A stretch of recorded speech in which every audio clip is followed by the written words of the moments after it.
Assalamualaikum warahmatullahi wabarakatuh. Apa kabar kalian anak-anak ibu? Semoga kabar kalian baik dan sehat ya. Mari kita mengucapkan puji dan syukur kita kepada Tuhan yang Maha Kuasa yang telah memberikan kita kesehatan. Selamat bertemu dengan saya, Ibu Iparatna Mutiara, dalam video pembelajaran bahasa Indonesia tentang teks laporan hasil observasi. Sebelum Ibu lanjutkan, Ibu ingin memberikan kata-kata bijak. Tidak ada sesuatu hal yang besar yang datang dengan tiba-tiba. Benar sekali Ananda, bahwa untuk mendapatkan hal yang besar dibutuhkan perjuangan yang keras, dibutuhkan kesungguhan. Manjada wajada. Siapa bersungguh-sungguh pasti akan mendapat. Baiklah anak-anak ibu, mari saksikan penjelasan ibu tentang teks laporan hasil observasi berikut ini. Selamat menyaksikan. Terima kasih. Anak-anak ibu yang hebat, apakah kompetensi dasar dan indikator kita pada pembelajaran kali ini? Kompetensi dasar dan indikator kita adalah 3.1. Mengidentifikasi laporan hasil observasi yang dipresentasikan dengan lisan dan tulis. 3.1.1. Siswa mampu mengidentifikasi struktur teks laporan hasil observasi baik lisan maupun tulis. 3.1.2. Siswa mampu menginterpretasi isi teks laporan hasil observasi berdasarkan interpretasi baik secara lisan maupun tulis.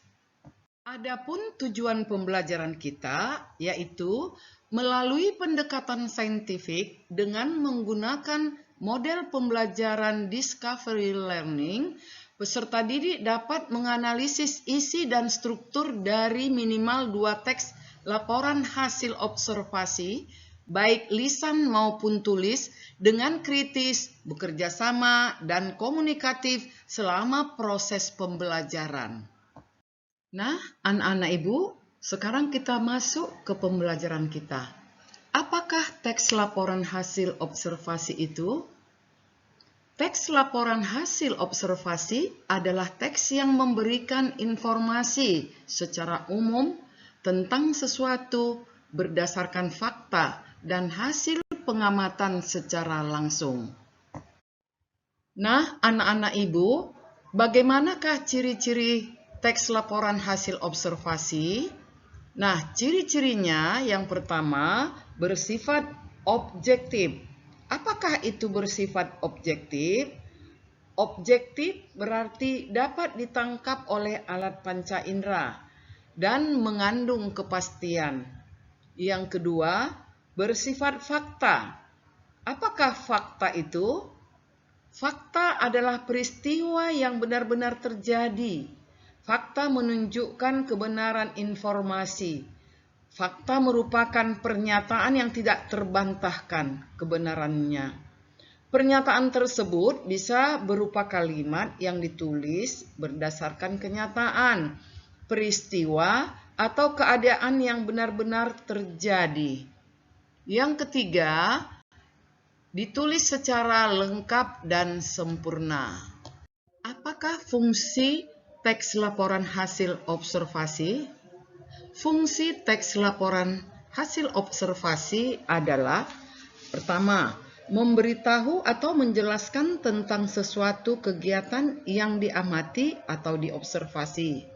Kedua, alat pendokumentasian tentang suatu hasil pengamatan atau observasi. Ketiga, sebagai bahan informasi untuk berbagai kepentingan.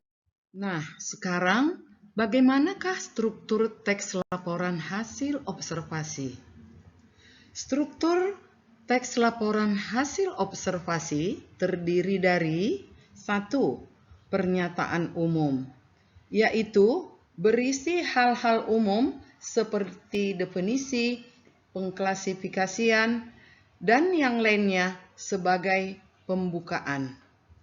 Kedua, deskripsi bagian, yaitu penjelasan detail mengenai objek atau bagian-bagiannya. Ketiga, deskripsi manfaat, yaitu menjelaskan bahwa setiap objek yang diamati memiliki manfaat, terutama manfaat untuk kehidupan. Contoh pernyataan umum. Wayang adalah seni pertunjukan yang telah ditetapkan sebagai warisan budaya asli Indonesia.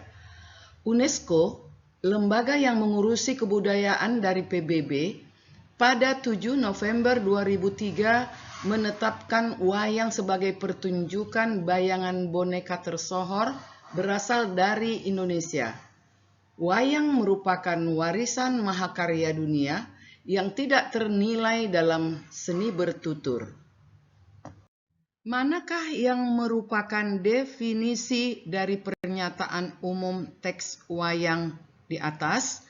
Yaitu, yang merupakan definisi adalah wayang adalah seni pertunjukan yang telah ditetapkan sebagai warisan budaya asli Indonesia.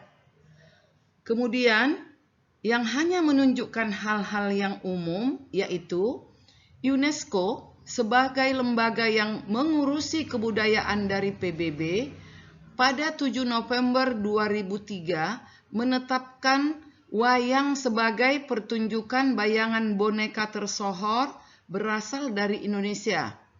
Wayang merupakan warisan mahakarya dunia yang tidak ternilai dalam seni bertutur.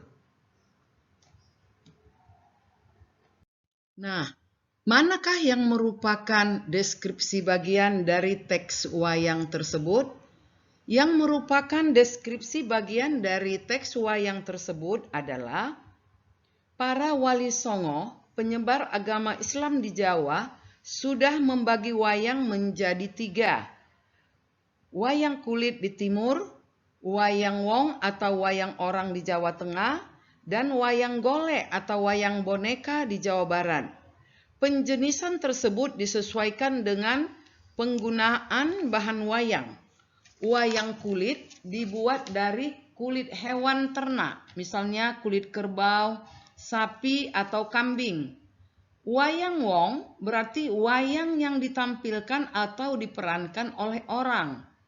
Wayang golek adalah wayang yang menggunakan boneka kayu sebagai pemeran tokoh. Yang terakhir adalah deskripsi manfaat. Manakah yang merupakan deskripsi manfaat dari teks wayang tersebut? Nah, yang merupakan deskripsi manfaat adalah semua jenis wayang di atas merupakan wujud ekspresi kebudayaan yang dapat dimanfaatkan dalam berbagai kehidupan, antara lain sebagai media pendidikan, media informasi, dan media hiburan. Wayang bermanfaat sebagai media pendidikan karena isinya banyak memberikan ajaran kehidupan kepada manusia. Pada era modern ini, wayang juga banyak digunakan sebagai media informasi. Anak-anak ibu yang hebat, setelah tadi kita memahami tentang teks laporan hasil observasi dan strukturnya, maka tugas anak-anak ibu adalah menginterpretasi teks laporan hasil observasi. Pertama, Ananda harus membuat ringkasan teks laporan hasil observasi teks wayang yang ada di buku paket. Caranya adalah bacalah teks wayang tersebut dengan cermat. Kemudian, temukanlah gagasan pokok teks wayang tersebut. Lalu, buatlah ringkasan teks berdasarkan gagasan pokoknya. Yang kedua, menyimpulkan isi teks laporan hasil observasi. Simpulkanlah isi teks tersebut dalam satu paragraf. Jangan lupa Perhatikan pemakaian konjungsi ketika menghubungkan antara satu kalimat dengan kalimat lainnya atau antara satu klausa dengan klausa lainnya. Selamat mengerjakan.